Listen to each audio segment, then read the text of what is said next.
Hello everyone, welcome back to my channel that is English field.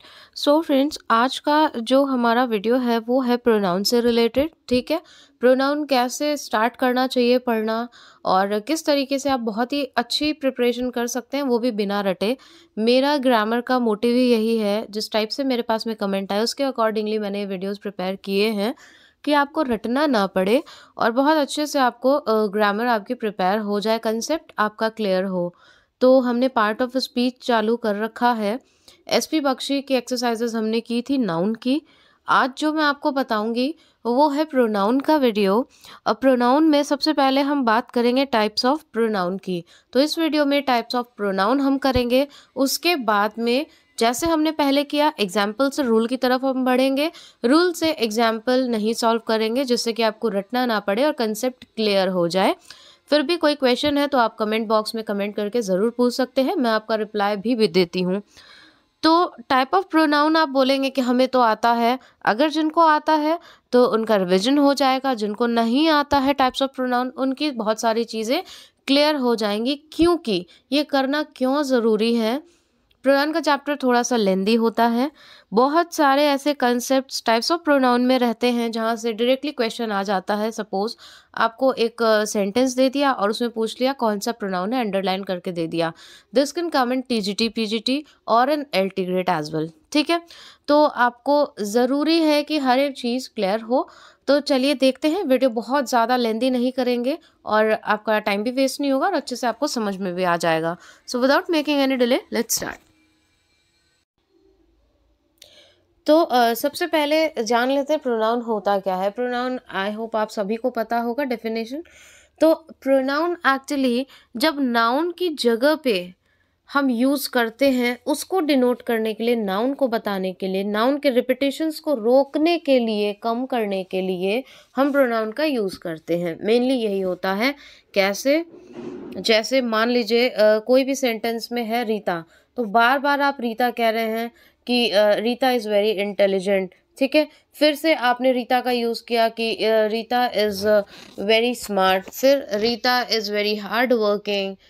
ठीक है, Rita lives near by. तो ये सारी चीज़ें बार बार रीता रीता रीता क्या है, नाउन हो गया आपका। लेकिन उसको रिप्लेस करने के लिए आप उसकी जगह शी लगा सकते हो, हर लगा सकते हो। तो ये होता है प्रोनाउन। नाउन के जगह पर यूज़ करते हैं, ना कि नाउन के लिए यूज़ करते हैं। नाउन के लिए जो यूज़ करेंगे वो एडजेक्टिव होगा।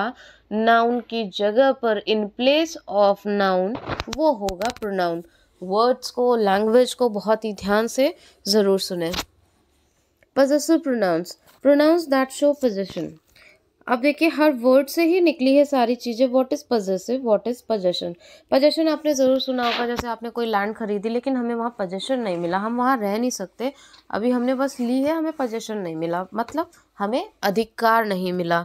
ठीक है, वहाँ पे आपका अधिकार नहीं है।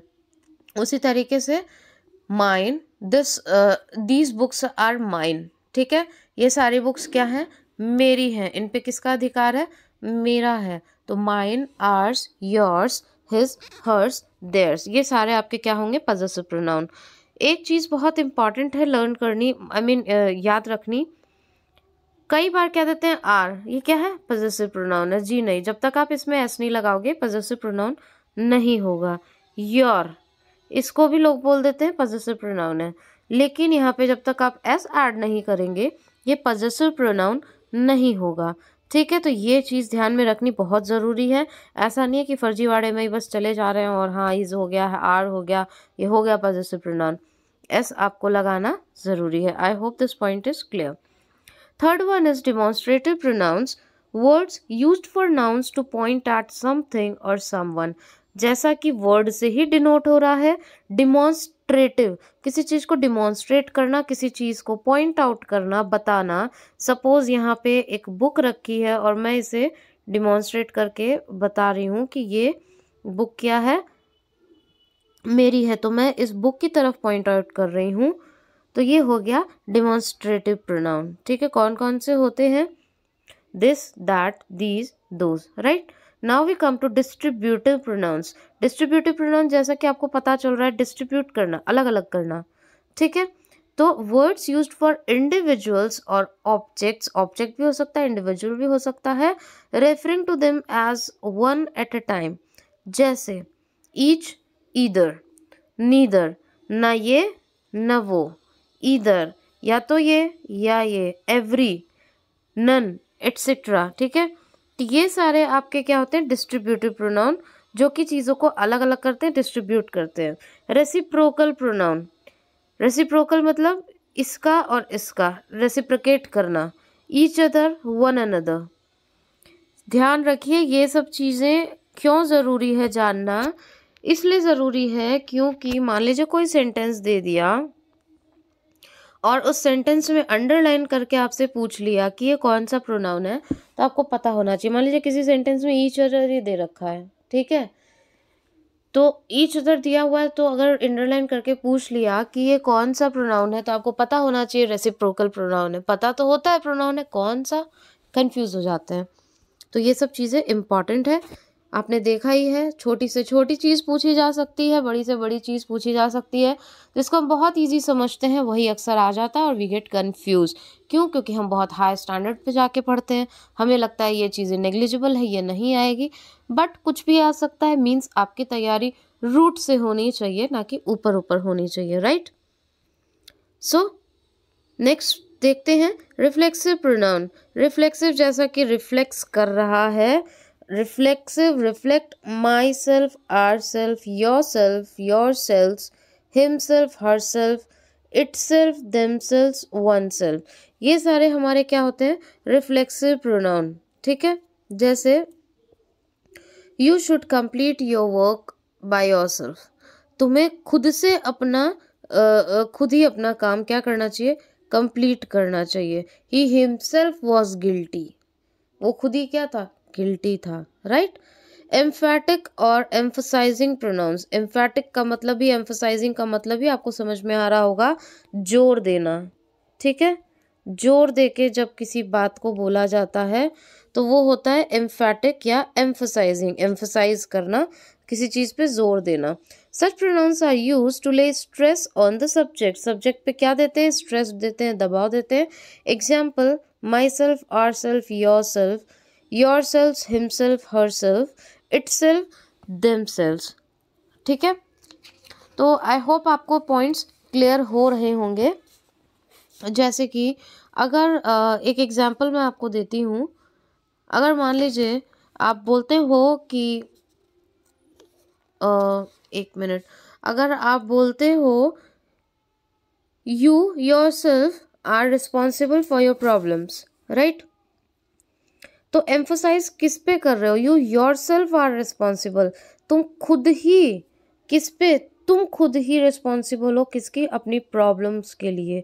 यू हर्ट हिमसेल्फ, तुमने क्या किया है, तुमने खुद को ही हर्ट किया है। ठीक है, तो वहाँ पे हमने यूज़ किया हिमसेल्फ का। जैसे अब हम अगर रिफ्लेक्सिव प्रोनाउन की बात करें कि रिफ्लेक्सिव प्रोनाउन और एम्फैटिक प्रोनाउन में डिफरेंस क्या होता है, ये क्वेश्चन आपके दिमाग में आ सकता है। तो ये आप खुद के ही कॉमन सेंस यूज़ करके, खुद का ही प्रेजेंस ऑफ माइंड यूज़ करके आप ये चीज़ बताओगे। जैसे the poor man poisoned himself and his children, उसने खुद को और अपने बच्चों को, ठीक है, दोनों को ख़त्म करने की कोशिश की, राइट। तो इसमें दूसरी चीज़ भी आ रही है, तो ऐसा नहीं है कि वो वहाँ पे जोर आ रहा है, एम्फसाइज नहीं हो रहा है, वो रिफ्लेक्सिव प्रोनाउन दिखा रहा है कि उसने खुद को भी और दूसरे को भी। ठीक है, ये भी हो सकता है the poor man hurt himself and his children, उसने खुद को भी हर्ट किया और अपने बच्चों को भी हर्ट किया, राइट।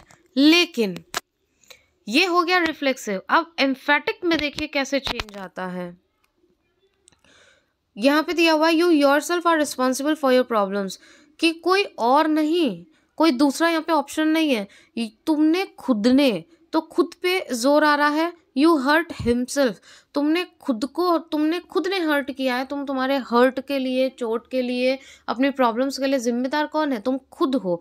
तो वहाँ पे स्ट्रेस आएगा सब्जेक्ट पे, सब्जेक्ट को रिस्पॉन्सिबल ठहराया जाएगा किसी भी कार्य के लिए, किसी भी डीड के लिए। वो कुछ भी हो सकता है, पॉजिटिव भी हो सकता है, नेगेटिव भी हो सकता है, राइट। आई होप अब क्लियर हो गया होगा। Indefinite pronoun, words used for nouns in वेग और जनरल मीनिंग, ठीक है। जनरल मीनिंग में जिनको हम यूज करते हैं इनडेफिनिट प्रोनाउन, मतलब कोई निश्चितता नहीं होती उसमें, किसी एक पर्टिकुलर की हम बात नहीं करते, किसी एक इंडिविजुअल की बात नहीं करते जिसको हम पॉइंट आउट करके कह सकते हैं that yes I am talking about a single person, this person, right. देखिए कैसे एवरीबॉडी, अब एवरीबॉडी में क्या आप बता सकते हो कि किसी एक को आपने ज़्यादा वैल्यू देके या उसको डिनोट करके बुलाया? नहीं, आपने भीड़ को बोला है। समबडी, समबडी कौन? डेफिनेट है? नहीं है, निश्चित नहीं है। समबडी है कोई, कोई कौन है नहीं पता। नोबडी, कोई भी नहीं। एनीबडी, कोई भी हो सकता है, डेफिनेट तो नहीं है ना। एवरीबडी, समवन, फिर से वही बात, समवन कौन नहीं पता। नो वन, एनीवन, कोई भी आ जाओ। Anyone can come from this class for the competition which is going to held in your school campus. पूरी क्लास को बोला गया anyone, सारे फ्री हैं, ठीक। Everything, everything you have done for me that is very beneficial, ठीक है। तो एवरीथिंग किसी, क्या एक टॉपिक के लिए आप बोल रहे हो कि जो भी आपने किया मेरे लिए बेनिफिशियल है? नहीं। Something, something is better than nothing. अब वो समथिंग क्या है? थोड़ा कुछ भी हो सकता है, डेफिनेट नहीं है। Nothing, anything, all, some. अब देखिए ऑल भी इसी में आएगा, क्यों? You are talking about a group, it could be anything, human being also, object also, non living thing also, anything. Any, कोई, बोथ, नहीं पता। अनदर, मच, फ्यू, लिटिल, ठीक है। फ्यू थोड़ा है, कितना है, नंबर नहीं है, नंबर ऑफ एडजेक्टिव स्पेसिफाइड नहीं है, फ्यू है। Few books are good in the pile, ठीक है। ये जो पाइल लगी हुई है बुक्स की, इसमें से कुछ बुक्स हैं जो अच्छी हैं। कौन सी हैं, क्या आप बता सकते हो? मैंने आपको नाम बताया ही नहीं, राइट। लिटिल, बहुत थोड़ा सा, little quantity of salt is enough. अब उस लिटिल में अगर जिसको कुकिंग नहीं आती है और उससे पूछे भाई वो लिटिल क्या होगा, वो तो आपसे यही पूछेगा ना कि I don't know how to cook, I don't know how much salt is needed in this recipe. तो कितना डालूं? ना हाफ टी स्पून, ना टेबल स्पून, ना कुछ, कैसे पता चलेगा? लिटिल, थोड़ा सा अपनी मर्जी से डाल दो, राइट। ये बताने का मेरा मतलब बस यही था कि इनडेफिनेट प्रोनाउन से बहुत सारे लोगों को कन्फ्यूजन हो जाता है। तो ये होते हैं आपके इनडेफिनेट प्रोनाउन। कोई भी प्रोनाउन में आपको अंडरलाइन करके दे दिया जाएगा, यू कैन इजीली जज which pronoun is this, right. Now we talk about relative pronouns. नाम से ही पता चलता है रिलेटिव, रिलेशन शो करे, किसी चीज से रिलेटेड हो। Words used for nouns to show them relating to who, whom, whose, which, that, etc. Right.